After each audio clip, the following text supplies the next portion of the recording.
and that was the gvul. So the Torah said that you should not take advantage of the gvul. Don't move it. And we have many, many cases. You have here constant cases in Israel where people build, a meter or half a meter over the line. And then the question is what to do. The guy built a 12-story building, so you want him to knock down the whole building?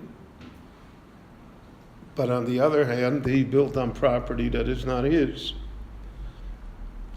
So that was the original law in the Torah.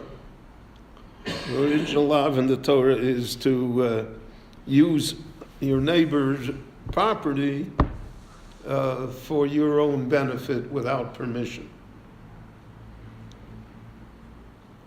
Today we have surveyors, it's not just today, it's for hundreds of years already, to measure exactly where the gvul is, where you're allowed, where you're not allowed, etc.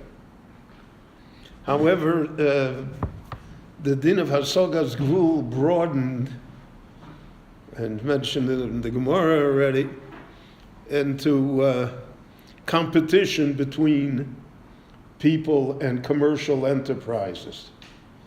For instance, the Gemara brings the case, let's say I am operating a makolet on this street or on this block, and you come and you open a makolet next door to me to compete with me. So technically speaking, and it's mashra from the Gemara that way, that the second makolas is transgresses on the principle of Hasogas Gvul. And it's a question of balancing values. So you're not allowed to, the Gemara calls it Yored L'toch Chaye Chavero. You're not allowed to go down into the life of the other man. You're not allowed to compete just next door to him. And that was the norm in Jewish life for many centuries. But there always were exceptions. So for instance, we have in the Tshuvas of the 11th century, in Turkey, in Istanbul, there is a grand bazaar. It's the largest shuk in the Middle East, if not in the world. And there you have, if they're selling carpets, there are like 10 booths, one after another, each one selling carpets. And the same thing in spices and whatever. Everybody has their place, and they're one next to each other. So the poskim said that since that is the arrangement, there's no din of Hasogas Gvul there, because that's the commercial arrangement that exists. And they said, Adarabba, just the opposite is true. If you have a concentration of stores in one area, people will come, more people will come, everyone will benefit. So there's no Hasogas Gvul there. That would be applied today, let us say, on the canyon, in the mall, where you have countless stores and restaurants and everything, and it's purposely made to be one on top of each other. And since that's the commercial understanding between all of them, so there's no Hasogas Gvul. But that's not necessarily true. Let's say here on Keren Kayemet, If a person wants to open a shoe store, and then somebody wants to go move next door and open another shoe store, so there would be a sogas gvul, because of the fact that that's not the arrangement. It's not the way commerce should be done. Now, all of this also changed in the last few hundred years when capitalism and competition became the norm. And then you have, let's say you own a grocery store and Walmart opens up next to you, or Rami Levy opens up next to you. So he's certainly going to drive you out of business, which is the story of retailing in the Western world and to a great extent here in Israel as well. So is Walmart, is Rami Levy allowed to do that? Because of the fact that he is definitely going to drive you out of business. So is that Asogas Gvul? So under secular law, it's allowed. And in fact, the economy of the country is based on that. Based on competition. And competition is always based on who's bigger and who's more efficient and who can deliver, so to speak, at a lowest price. And so that's for the benefit of the consumer, allegedly.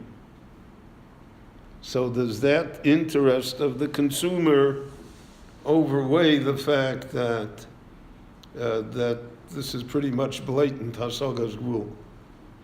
So this is also discussed by the poskim.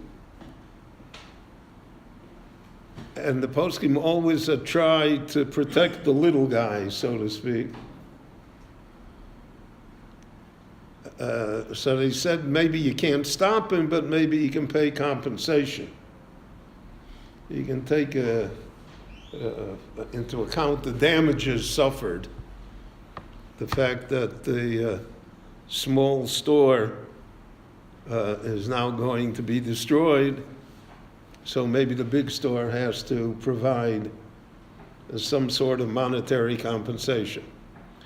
Lamaisa, in a practical matter in the world, none of this happens. I mean, you're just a victim of progress, so to speak. And people are driven out of business by that. So then the question arose, is there Hasogas Gvul in synagogues? In Bate Knesiyot, Bate Medrashot. We have a shul here, a guy owns a shul next door.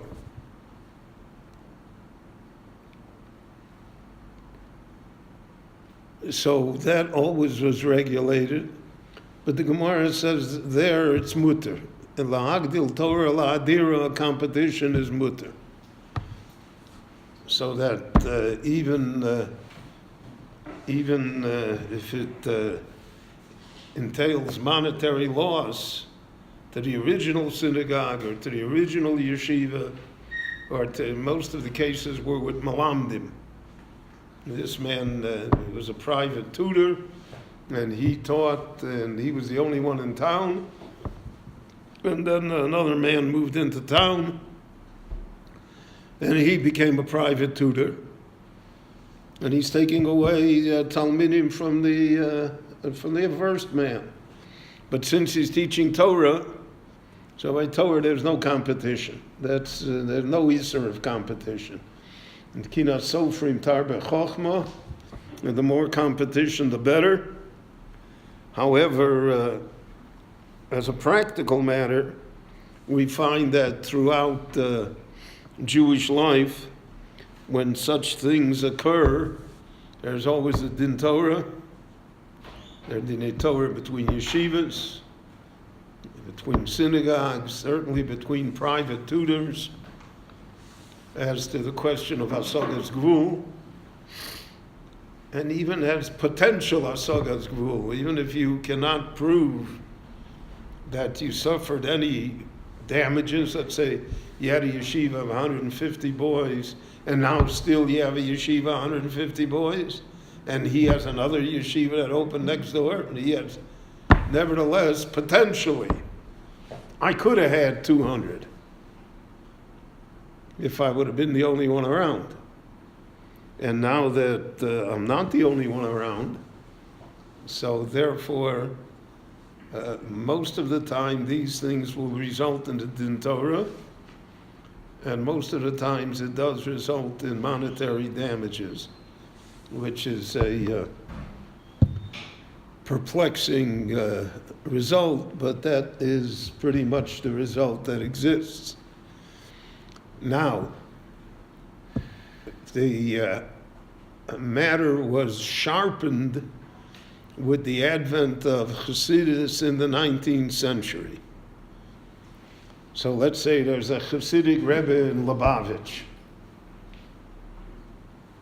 and another Hasidic Rebbe comes and opens up in Lubavitch. Does he have a right to do that? So the question that the poskim deal with was really a intriguing one. Is being a Rebbe a business or not?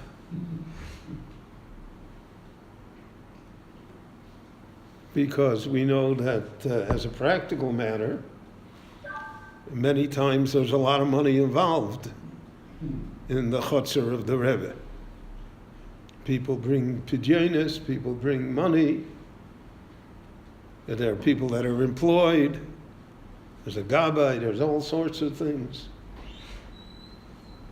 And some of the most bitter disputes that existed in the 19th century in Europe, especially in Galicia, where there was a plethora of Rebbes.